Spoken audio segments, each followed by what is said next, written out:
가이사랴에 고넬료라 하는 사람이 있으니 이달리아 부대라 하는 군대의 백부장이라. 그가 경건하여 온 집안과 더불어 하나님을 경외하며 백성을 많이 구제하고 하나님께 항상 기도하더니 하루는 제9시쯤 되어 환상 중에 밝히 보매 하나님의 사자가 들어와 이르되 고넬료야 하니 고넬료가 주목하여 보고 두려워 이르되 주여 무슨 일이니이까. 천사가 이르되 내 기도와 구제가 하나님 앞에 상달되어 기억하신 바가 되었으니 내가 지금 사람들을 요바에 보내어 베드로라 하는 시몬을 청하라. 그는 무두장이 시몬의 집에 유숙하니 그 집은 해변에 있다 하더라. 마침 말하던 천사가 떠나매 고넬료가 집안 하인 둘과 부하 가운데 경건한 사람 하나를 불러 이 일을 다 이루고 요바에 보내니라. 이튿날 그들이 길을 가다가 그 성에 가까이 갔을 때 베드로가 기도하려고 지붕에 올라가니 그 시각은 제6시더라.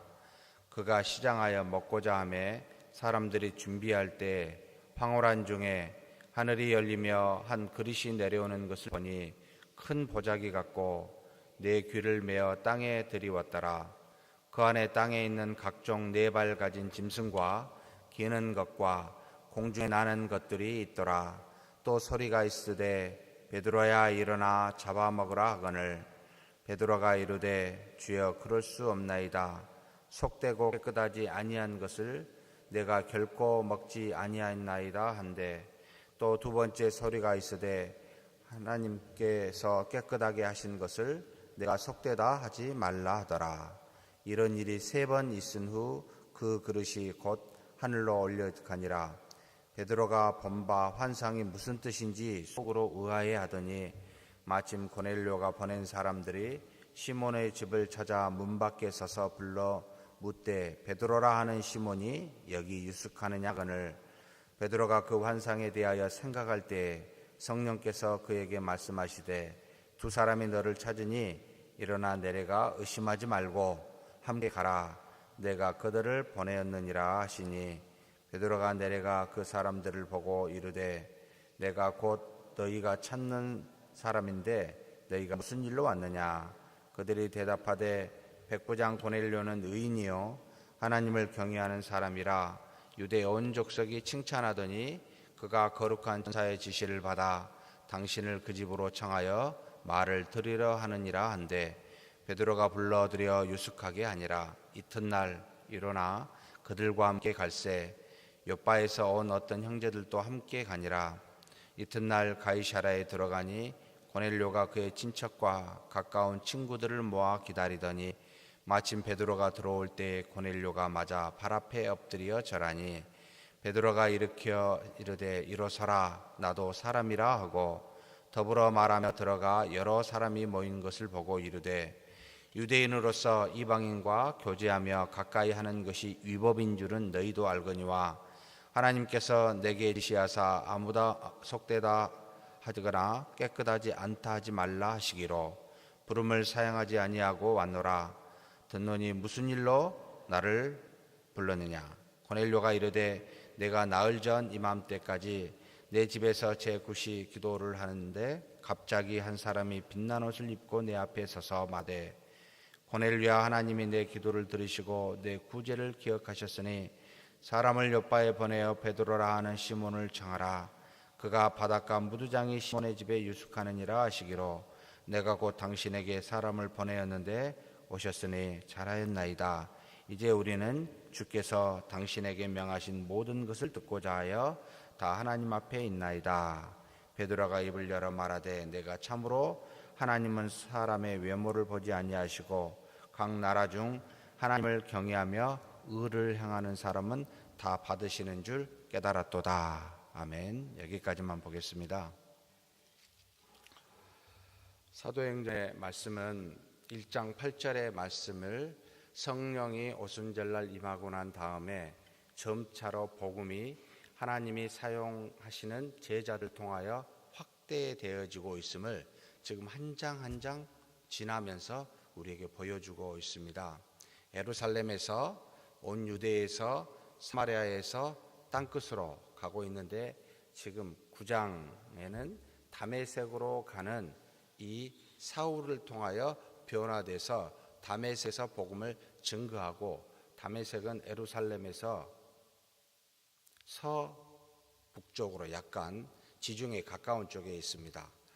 그리고 옆바는 그 더 위에가 있는데 이것은 이제 사마리아 지방에 해당이 된다고 보겠습니다. 지금 우리가 읽은 이 본문 10장은 사마리아 지방의 가이사라 그 위쪽에, 그 다음에 이 베드로는 욥바라는 곳에 있는데 이곳에서 지금 복음이 증거되어지고 있는 장면을 이 고넬료 가이사라에 있는 이달리아 백부장의 이 사람의 집에 복음이 전파되어지는 것을 10장 통틀어서 한 장으로 지금 우리에게 이야기해 주고 있습니다. 크게 보면 하나님의 말씀 곧 주 예수 그리스도가 이 땅에 오셔서 무슨 일을 하였는지를 그 뒤에 오신 성령께서 택하여 선 사람들에게 그 복음을 전하게 하고 계신 장면이다. 그런데 지금 10장부터는 분위기가 상당히 바뀌는 게 무엇이냐면, 그 이전까지는 주로 하나님이 택한 이스라엘 백성이라고 하는 유대인들에게만 역사하는데, 지금 이제 10장에서는 완벽하게 이방인들이 등장하게 된다는 게 상당히 달라지고 있습니다. 그것을 지금 현재 가이사라 넬료라는 사람을 통하여 보여주고 있는데, 이 사람은 놀랍게도 2절에 보면 그가 경건하여 온 집안과 더불어 하나님을 경외하며 백성을 많이 구제하고 하나님께 항상 기도하더라. 이가 주 예수 그리스도를 믿는 사람일까요? 아니면 유대교의 개종에서 이방인인데 유대교의 하나님 구약의 율법의 모서를 받고 그것을 따라 열심히 믿고 있는 유대인과 같이 생활하고 있는 이방인일까요? 라고 물을 땐 후자입니다.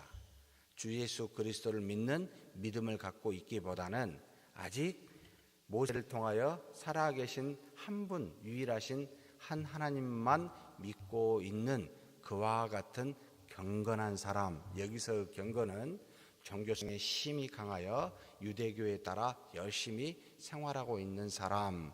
그래서 지금 이 사람도 유대교에서 지속적으로 이루어진 하루에 율법에는 2번, 그들이 포로 생활해서 돌아와서는 3번 기도하는 습관을 갖게 되는데, 바로 3시, 6시, 9시, 우리로 말하면 아침 9시, 오전 12시, 오후 3시에 기도하는 습관을 따라 기도해서 9시가 되니까 오후 3시죠.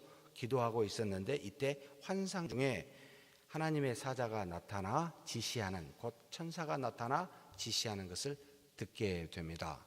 그래서 유대교에 입교하여 유대인의 열심을 다하고 있는 이방인 중에 한 사람, 상당수가 이 유대교의 민족이 곧 이스라엘 백성 아브라함의 자손이 아님에도 불구하고 당시에 유대교에 입교해서 그와 같은 행위를 한 사람들이 상당수 존재했습니다. 그런데 이런 일만 하는 것이 아니라 온 집안이 함께 하나님을 경외했을 뿐만 아니라 하나님께 기억되신 바 된 것이 2개로 나타납니다. 지금 4절에 보니까 고넬료가 주목하여 보고 두려워 이르되 주여 무슨 일이니까 하니까 천사가 이르시되 내 기도와 구제가 하나님 앞에 상달되어 기억되신 바 되었다라고 말합니다. 하나님이 우리에게 이 말씀을 보면서 하나의 힌트를 갖게 되는데, 하나님이 주목하여 기억하고 있는 사람은 누굴까라고 할 때는 하나님 앞에 기도하며 주변의 사람들을 하나님의 사랑으로 구제하고 있는 사람을 주목하시는구나라는 것을 이 말씀을 통하여 우리가 보게 됩니다. 그래서 이렇게 행하는 고넬료를 보고 하나님께서 당신의 능력으로 천사를 보내어 이 고넬료에게 복음을 들을 수 있는 기회를 지금 제공하고 계십니다. 하나님께서 어떤 사람을 통하여 직접 이 복음을 증거하기보다 먼저 천사로 이 사람에게, 바로 베드로, 그 옆바에 있는 베드로를 청하여 복음을 들을 수 있도록 직접적으로 관여하고 계십니다라는 것을 우리가 이 말씀을 통하여 확인하게 됩니다. 다시 말하면 하나님 앞에 아무리 이방인이라 할지라도 우리가 도저히 구원받을 수 없는 사람이라고 생각되어지는 그런 사람이라 할지라도 그 중에 하나님 앞에 경외를 가지고 기도하며 구제에 힘쓰는 사람들은 하나님의 역사를 통해 구원에 이르게 하는 그런 길들이 열려 있기도 하구나라는 것을 알 수가 있습니다. 회교권에 공산권에 하나님의 말씀이 들어갈 수 없는 곳에 이와 같은 사람이 존재한다라고 저는 믿고 있습니다.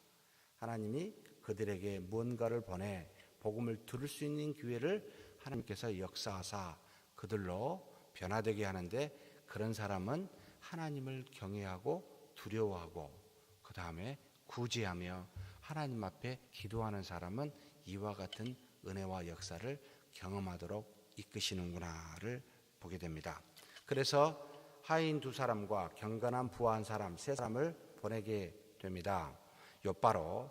그런데 이 사람들이 도착할 즈음에 베드로가 또한 기도하려고 지붕에 올라갑니다. 그 시간은 제6시입니다. 역시 베드로에도 유대교의 전통에 따라 12시에 장소가 어디든지 예루살렘 성을 향하여 그들이 기도하고 있음을 우리가 볼 수가 있습니다.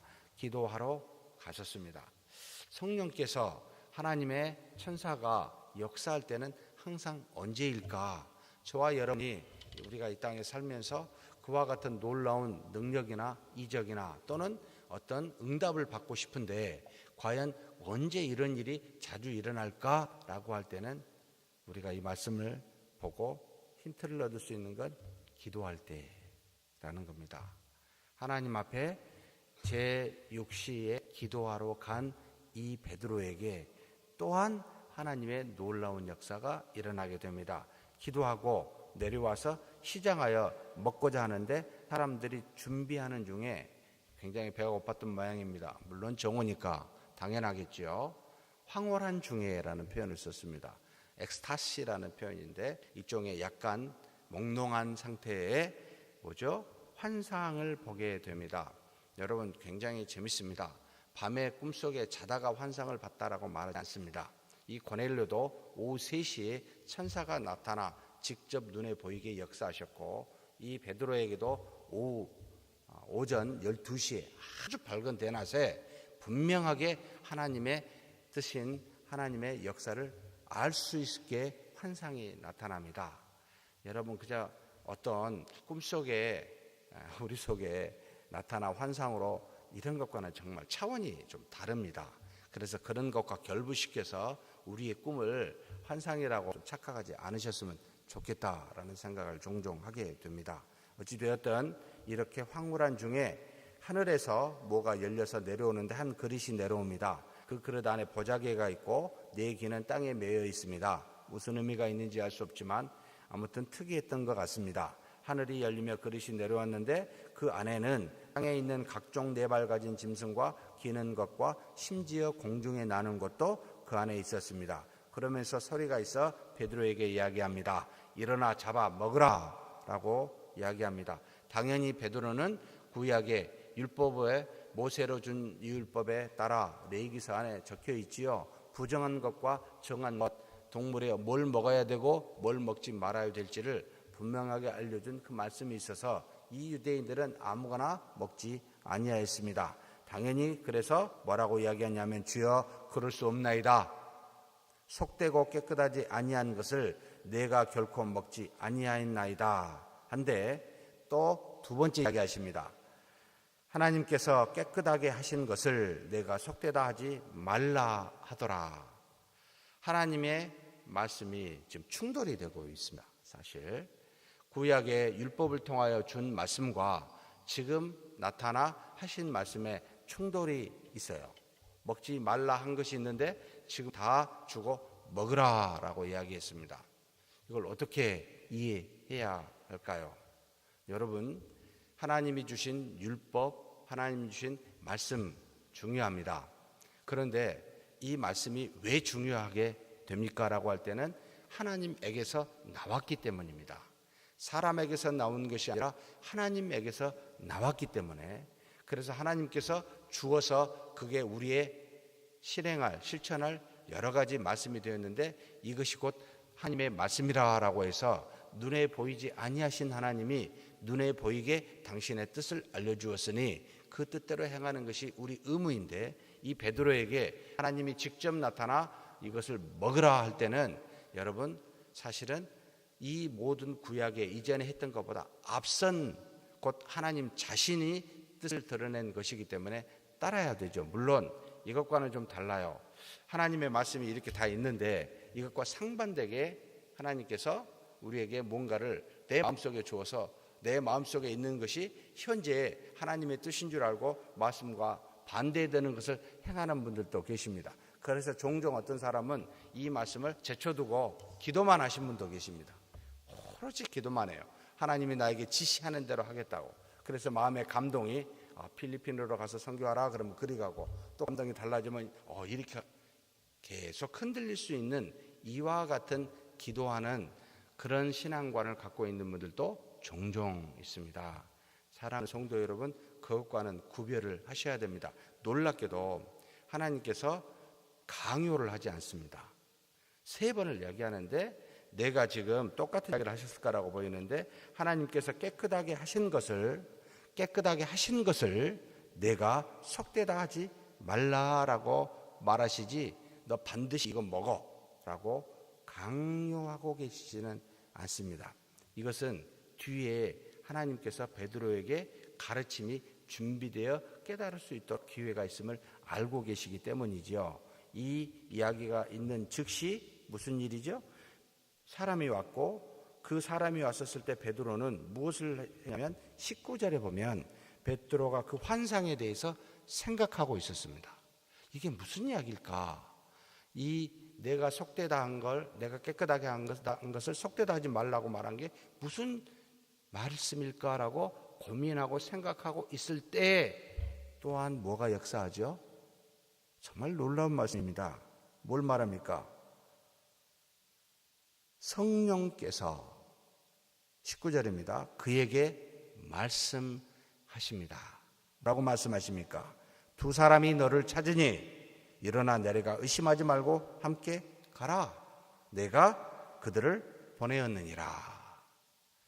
성령의 하나님이 이제는 직접 그에게 말씀하사 뭐 하는 중에요? 하나님이 하신 말씀을 생각을 할 때입니다.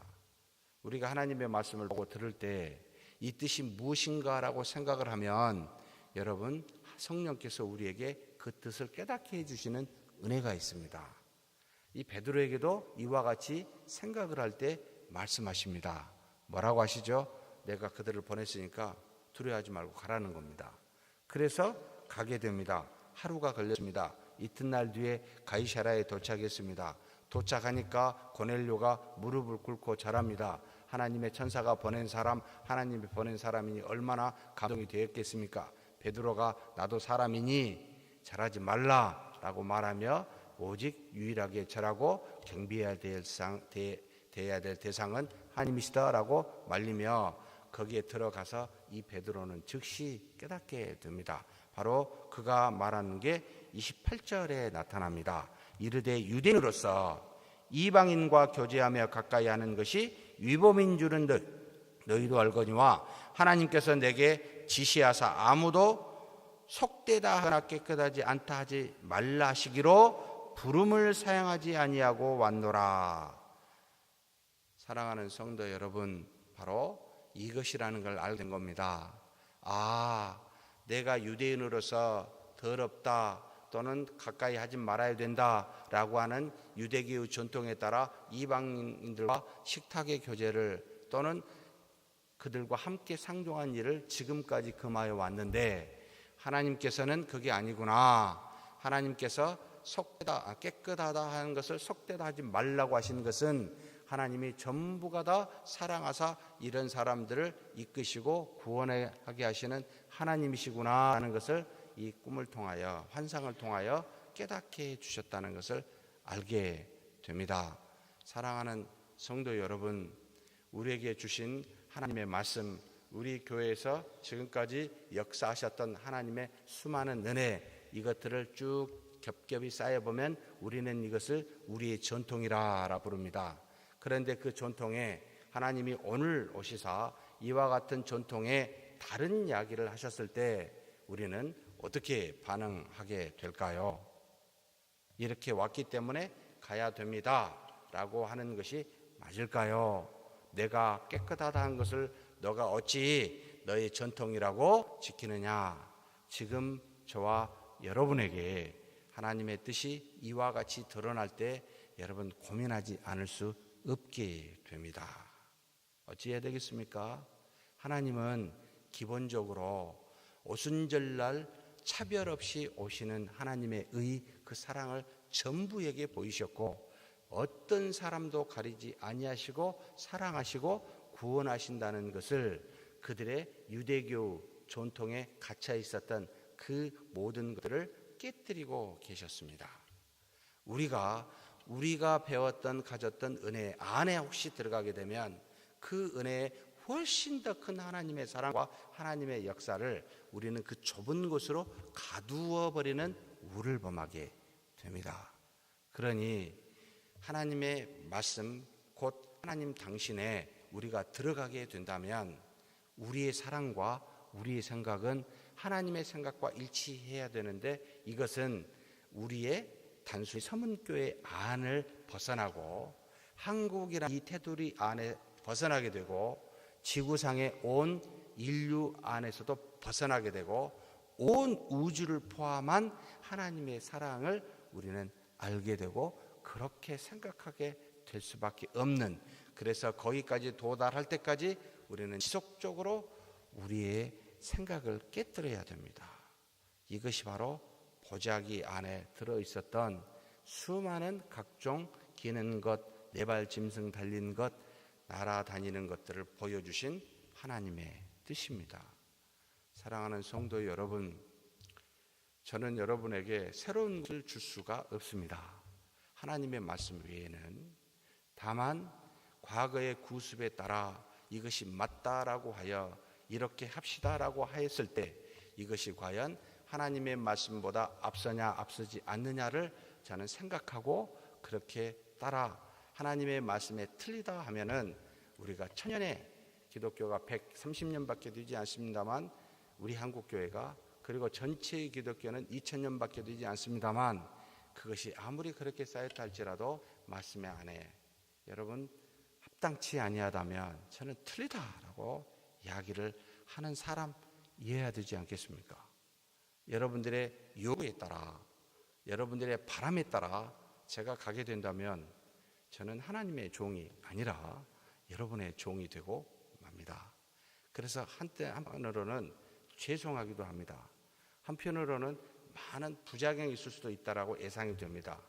그럼에도 불구하고 저는 단언하건대 하나님과 하나님의 말씀에만 순종한다라고 그것에 생명을 걸겠다라고 제 소명을 이미 드렸습니다. 그래서 정말 여러분 사랑하지만 그 말씀 위에 서서 갈 겁니다. 다만 여러분을 사랑하고 이해하고 포용하면서 갔으면 좋겠다라는 마음으로 계속해서 기도합니다. 수요 예배 기도에 9시 20분까지 하는데 힘듭니다. 제 이해가 됩니다. 그러나 해야 됩니다. 말씀과 기도에 힘들지요. 새벽 기도 1시 반, 6시 반, 5시 반 점차 늘어가고 있는데 힘듭니다. 근데 얼마나 기도를 안 하시는가? 여러분 제가 솔직하게 표현하면 너무나 안 하셔요. 그냥 과거의 습관에 예배만 드리고 단순히 몇십 분의 기도만 하고 여러분 어찌하여 이것이 우리의 신앙이라고 생각하십니까? 어찌하여 1980년도 이후에 지금까지 약 30년에 걸친 온 1부, 2부, 3부 예배가 여러분 표준이라고 생각하고 계십니까? 기독교 역사상 1부, 2부, 3부요? 없었습니다. 저는 굉장히 아픕니다. 이 부분들이. 우리가 하나님 앞에 드려지는 시간이 계속해서 우리 형편과 사정에 따라 줄고 편리에 따라 가게 되면 언제까지 줄이시겠습니까? 정말 아프지 않습니까? 저는 이걸 생각하면 굉장히 아파요. 그런데 누리기는 쉽지 않아요. 줄이기는 쉬워도. 사랑하는 성도 여러분, 참합니다. 그러나 제 사랑보단 하나님의 뜻이 이루어지는 것이 앞서기에 그렇게 한 걸음씩 한 걸음씩 주의 길을 따라가는 저와 여러분이 되기를 주의 이름으로 축복합니다. 하나님 아버지 감사합니다. 하나님의 은혜와 사랑이 우리 가운데 있는 줄 믿습니다. 고넬료에게 보여주신 그 환상, 그리고 또한 베드로에게 보여주신 그 환상, 하나님의 역사 속에 우리의 과거의 구습을 깨고 하나님의 뜻에 합당하게 말씀과 기도로, 그래서 또한 하나님의 넓은 사랑으로 나아가게 하신 하나님의 뜻이 있는 줄 아오니 그렇게 살아가는, 따라가는 말씀에 순종하는 우리 모두가 되게 하여 주시옵소서. 감사하고 우리 주님 예수님의 이름으로 기도하옵나이다. 아멘.